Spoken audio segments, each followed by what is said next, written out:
Hello लोगोफोर, नोंथांमोननि गेजेराव आं आरो मोनसे गोदान आपडेट भिडिअ लानानै फैबावबाय। बेनो जादों लोगोफोर कार्बि आंलंनिफ्राय बर' ब्रादार्स क्रिएशन बेनारजों दिहुनजानाय फैनो गोनां मोनसे गोदान बर' मिउजिक भिडिअआ बावैसो आबुङै हगारजाबाय। बे मिउजिक भिडिअनि टाइटेलानो जादोंमोन एलपि स्कुल।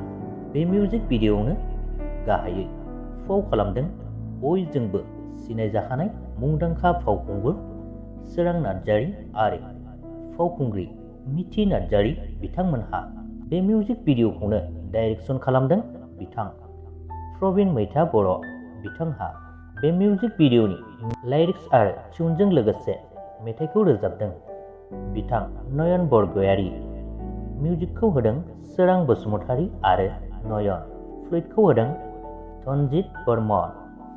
लोगोफोर, नोंथांमोनहा बे मिउजिक भिडिअखौ बर' ब्रादार्स क्रिएशन चेनेलाव थांनानै नायहैनो हासिगोन।